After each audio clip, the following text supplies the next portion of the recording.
Good morning, children. Today I am going to teach you the second part of your lesson.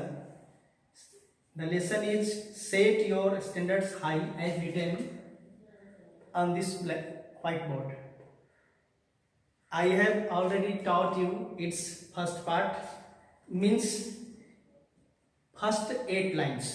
मैंने आपको इसके 8 पंक्तियों को पूर्व में ही पढ़ाया है और आज शेष की 8 पंक्तियां आपको पढ़ाने जा रहा हूं. Let us start the lesson and listen me.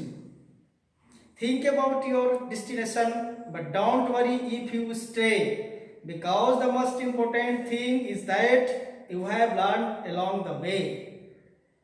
The poet describes that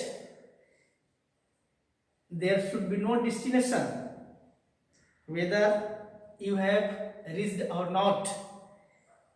कवि आपको यह सुझाव देता है, मशवरा देता है कि आप जहां के लिए चले थे वहां पर पहुंच गए हैं, आपका लक्ष्य पूरा हो गया है तो ठीक है, और अगर कठिनाइयां आई हैं वहां से अगर वापस होने की बात हो रही है, जहां से कठिनाई महसूस हो रही हो वहां से आप चाहते हो कि हम बैक हों, तो उसे मना किया है उसने, कहा कि यह नहीं होना चाहिए.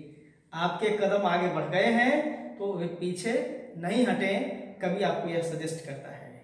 और because the most important thing is that you have learned along the way, और इसका मकसद वह बताता है कि अब तक आपने जो इस जीवन राह पर चलकर सीखा है वही आपके लिए सबसे महत्वपूर्ण है. इसलिए आगे तक में रुकावट आने पर और अपने लक्ष्य को वहीं समाप्त कर देने को आपके लिए कवि ने मना किया है, कहा है कि यह ठीक नहीं है.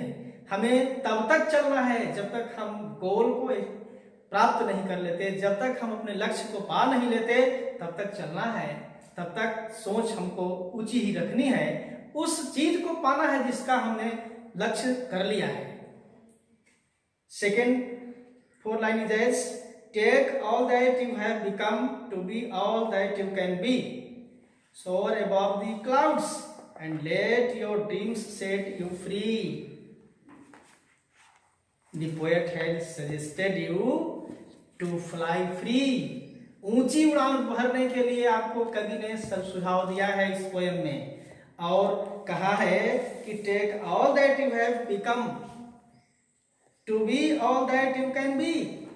आप उन सारी चीजों को पूरा करने के लिए तब तक काम को करते रहिए जब तक आप उस लक्ष्य तक पहुंच नहीं जाते, और इस क्रम में जो आपने गेन किया है उसे कभी छोड़ने की भी जरूरत नहीं है, और उसे कम मानने को भी कभी ने नहीं कहा कि यह उपलब्धि आपकी कम है, आप ऐसे उसके काउंट को नहीं रखें. वह बहुत बड़ी चीज है, यह आप मानकर चलें जो आपने प्राप्त किया है. Take all that you have become, जो कुछ भी आप हो चुके हैं, जो कुछ भी आपने पा लिया है, to be all that you can be, जिससे आप प्राप्त कर सकते हैं. सोअर अबव द क्लाउड्स, और कवि ने आपको सुझाव दिया है कि आपकी उड़ान इतनी ऊंची हो कि बादल से भी ऊपर लहराएं आप, बादलों के ऊपर से भी उड़ जाएं आप. यह लक्ष्य रखना है आपको, यह सोच रखनी है आपको. And let your dreams set you free, और अपने सपनों को स्वतंत्र आकाश में स्वतंत्र रूप से विचरण करने दें, घूमने दें, उसे कभी रोकने की जरूरत नहीं है.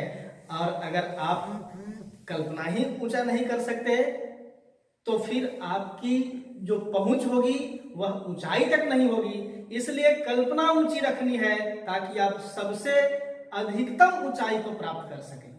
आज के क्लास में आपका पोयम यहाँ पर लास्ट करता है. आपके लिए यहाँ होमवर्क हमने दिया है, और मेरा पहला सजेशन फिर एक बार आपके लिए है. अब तक में अगर आपने किताब नहीं खरीदी है तो आप किताब जरूर खरीदें, क्योंकि मैंने जो सवाल दिया है वो आपके किताब से है. ये क्वेश्चन नंबर फर्स्ट का ए वो किताब में है. क्वेश्चन क्या करना है, कैसे बनाना है, आपके पास किताब होनी चाहिए तभी इसका सॉल्यूशन मिल पाएगा, इसलिए किताब लीजिए. और क्वेश्चन नंबर सेकेंड का क्वेश्चन नंबर 3 और 4, चूंकि क्वेश्चन नंबर सेकेंड का 1 और 2 इसके पहले वाले क्लास में आपको हमने क्वेश्चन दिया था। तो ये आपके होमवर्क्स हैं। आज के क्लास में इतना ही, फिर हम लोग नेक्स्ट क्लास में मिलते हैं। Thank you.